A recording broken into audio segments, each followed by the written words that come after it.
Huu ni waraka wa kwanza wa G55 katika kukishauri chama cha demokrasia na maendeleo Chadema. Sasa huu ni waraka kutoka kwa wagombea na watiania wa ubunge 55 wa chama cha demokrasia na maendeleo Chadema wa 2020 na 2025 wanaowakilisha zaidi ya watiania zaidi ya 200 wakiwemo viongozi wa juu wa chama kwa maana ya chama hicho cha Chadema. Sasa hii ilitolewa tarehe 3 mwezi wa 4 2025, inakwenda kwa katibu mkuu Chadema Taifa, sanduku la posta hilo. So nitakusomea huu hapa waraka wote, sina leo vizuri. So wameanza: waraka maalum, ushauri kwa chama, husika na kichwa cha waraka hapo juu. Pia rejea wito uliotolewa na ofisi yako kwa tuliokuwa wagombea ubunge wa Chadema 2020 na watiania wa ubunge 2025. Ukitutaka kushiriki kikao maalum pamoja na viongozi wakuu wa chama kilichopangwa kufanyika tarehe 3 Aprili 2025 kujadili hali ya kisiasa na mwenendo wa chama katika kudai chaguzi huru na zenye kuaminika, kwenye mabano no reforms no election. 1. Madhumuni ya waraka huo. Pamoja na kupokea wito wa kushiriki mkutano huo maalum, sisi wagombea wa ubunge wa 2020 na watiania wa ubunge 2025 tumeona kuna viashiria vya kutopewa au kutopata nafasi ya kutosha kusikilizwa katika mkutano huo maalum. Kwa hiyo tumeamua kukuandikia waraka huu kwa sababu zifuatazo.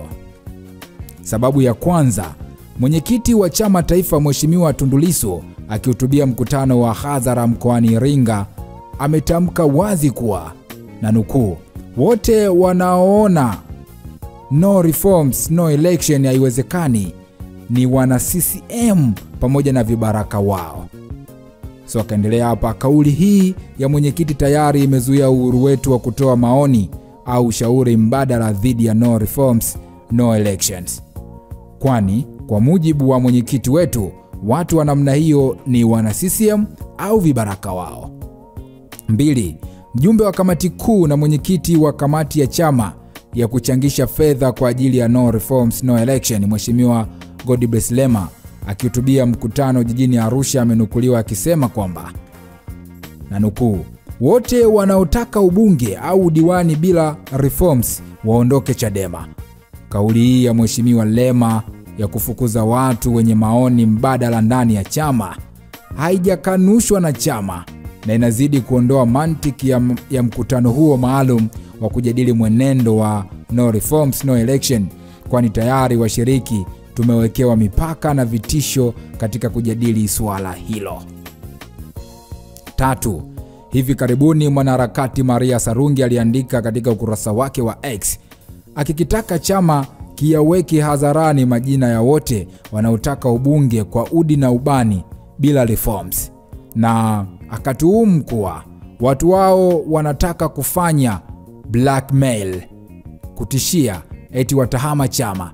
Pia Maria Sarungi, bila kujali mamlaka ya ofisi yako, ametaka ajulishwe ni nani amewaita watiania kwenye mkutano huo maalum, maana uongozi mzima upo field, na akataka chama kisiwahusishe watiania, kwenye mabano na nukuu, do not engage them, bali waachwe waende CCM.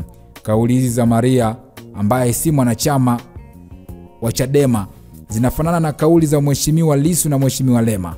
Aidha, kauli hizi zinaingilia mamlaka ya ndani ya chama na ofisi yako imenyamazia kimya, huku kukiwa na taarifa kuwa mwanaharakati huyo ana mgongano wa kimaslahi wa kutaka chama kisishiriki uchaguzi wa mwaka huu kwa maslahi yake binafsi. Kauli za Maria ambaye ni swaiba wa karibu wa baadhi ya viongozi wetu wakuu zinazidi kuongeza vitisho na kufinya uhuru wa maoni kuelekea katika kikao hicho maalum. Kwa msingi huo, tunawasilisha mchango wetu wa mawazo kwa njia ya maandishi kama ifuatavyo. 2. Tunaunga mkono madai ya mabadiliko reforms. Tunaunga mkono na tupo tayari kuongeza nguvu zaidi katika jitihada zote za chama za kudai mabadiliko ya katiba na sheria za uchaguzi, reforms, ili kuwa na chaguzi huru na zinazoaminika. 3. Maoni mbadala dhidi ya mpango wa kuzuia uchaguzi. Tunasita kuamini katika mpango wa chama wa kuzuia kufanyika kwa uchaguzi mkuu 2025 kwenye mabano iwapo mabadiliko hayatopatikana, tukiwa na sababu kuu zifuatazo. 1. Tunaona kuwa haiwezekani kuzuia uchaguzi kwa kuwa nje ya uchaguzi. Kujaribu kuzuia uchaguzi huku tukiwa nje ya uchaguzi itakuwa ni sawa na kufanya jinai. Uwezekano pekee wa kuzuia uchaguzi ni kushiriki uchaguzi wenyewe kwa kuhakikisha tunaingiza wagombea katika uchaguzi. Ni rahisi kwa wagombea kuhamasisha na kuongoza wananchi kuzuia uchaguzi katika vituo mahususi vya uchaguzi katika kata au majimbo yanayoelekea kufanyiwa hujuma kuliko kujaribu kuzuia uchaguzi wote huku tukiwa nje kabisa ya uchaguzi wenyewe. 2. Dhana ya no reforms no elections ilianza kama kampeni mnamo mwezi Januari mwaka 2020 baada ya retreat ya kamati kuu iliyofanyika Makueni nchini Kenya, na haikuwa na tafsiri ya kuzuia uchaguzi bali ilikuwa inalenga kuhamasisha uungwaji mkono wa kudai reforms. 3. Kwa muda mfupi uliosalia, hatuoni uwezekano wa kutekeleza kwa ufanisi mkakati wowote madhubuti wa kuzuia uchaguzi. Tayari uchaguzi wenyewe umeshaanza kupitia zoezi la uandikishaji wapiga kura ambalo limeshafanyika kwenye mikoa mingi nchini, na mchakato wa uchaguzi unaendelea kwa hatua ya mgawanyo wa majimbo ya uchaguzi. 4. Kwa mujibu wa katiba ya Chadema ibara ya 4 inayohusu madhumuni ya chama, dhumuni kuu la chama ni kuongoza dola na kuitekeleza madhumuni mahususi ya kisiasa kama yalivyoainishwa katika kifungu cha 4 kifungu kidogo, madhumuni ya kiuchumi yaliyopo kwenye kifungu cha 4 kifungu kidogo cha pili, pamoja na madhumuni ya kijamii kama yalivyoainishwa katika kifungu cha 3 kifungu cha 4 kifungu kidogo cha 3. Kwa hiyo kushiriki uchaguzi ili kuongoza dola ni sharti la kimsingi la kikatiba. 5.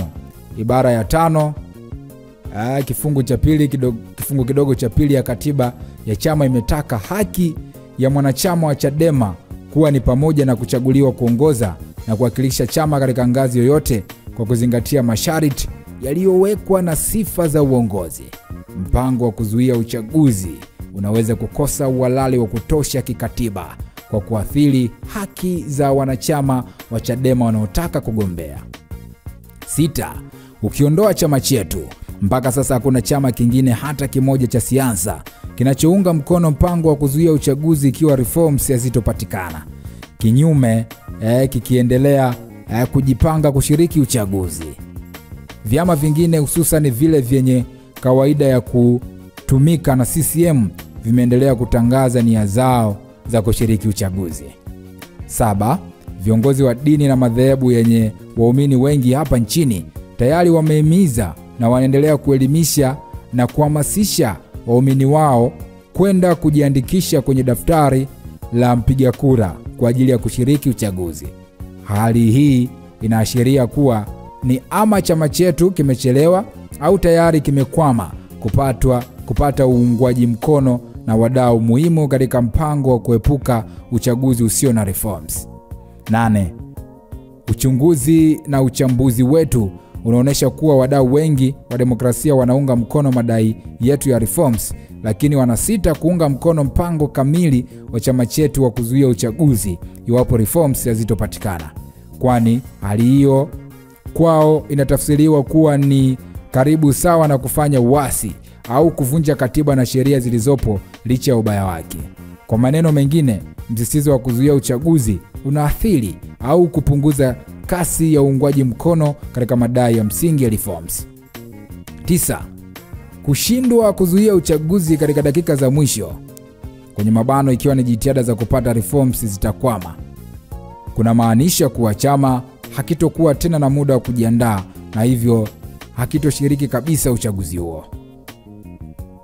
4. Athari za kutoshiriki uchaguzi. Mheshimiwa Katibu Mkuu, matokeo ya kushindwa kuzuia uchaguzi yatakuwa ni kutoshiriki uchaguzi.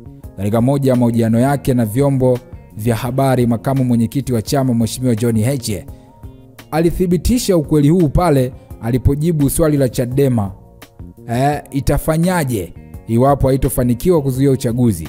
Mheshimiwa Heche aliweka bayana kuwa ikiwa hivyo basi chama hakitoshiriki uchaguzi.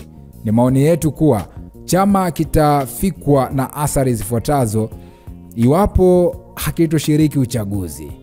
1. Chama kinaweza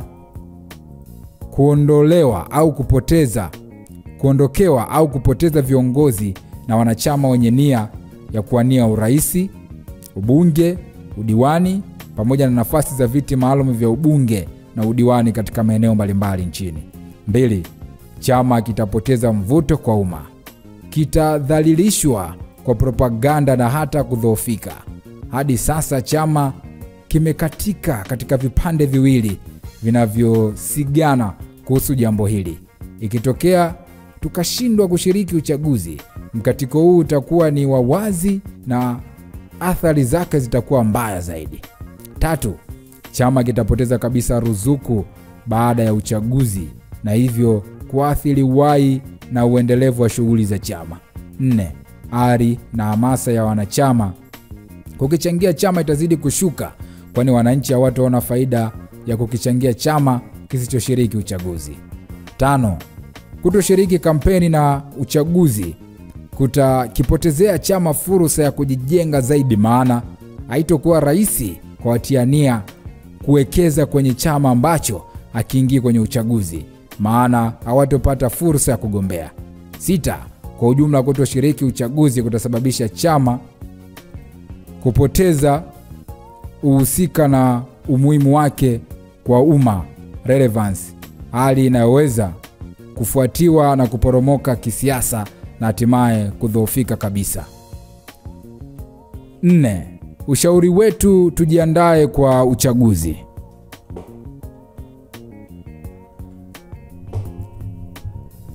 Kwa hiyo, kwa kuzingatia msingi wote huo, sisi tuliokuwa wagombea ubunge 2020 na watiania ubunge 2025, tunakishauri chama chetu Chadema kwamba tuendelee na tuongeze kasi na nguvu ya kudai mabadiliko yatakayoleta chaguzi huru na zenye kuaminika, reforms, lakini bila kuchanganya madai hayo na ajenda ya kuzuia uchaguzi.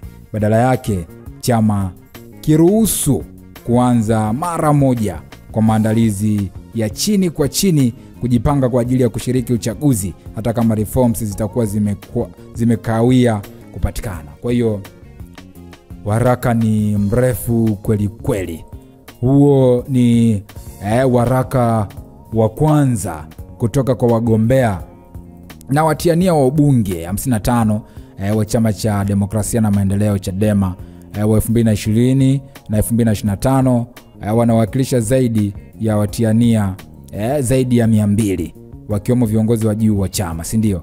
Kwa hiyo huo ndio waraka. Una mtazamo gani kuhusiana na hiki ambacho kimezungumzwa kwenye waraka? Kuna mpasuko mkubwa umezungumzwa hapa mwisho. Umeelewa vizuri? Kuna watu ambao wanataka kushiriki uchaguzi, lakini kuna hiyo sasa no reforms no election. Umeelewa vizuri? Kwa hiyo ndio hivyo, mpasuko umetokea ndani ya Chadema. Ikiwemo kuna watu ambao wanaupigia chapuo, ikiwemo pia au G55 wamekishauri chama hapa. Mtu kama Ntobi yuko kwenye G55, Mrema pia na viongozi wengine wapo huko. So mtazamo wako ni nini? Hakikisha umesubscribe ili kupata taarifa nyingi zaidi.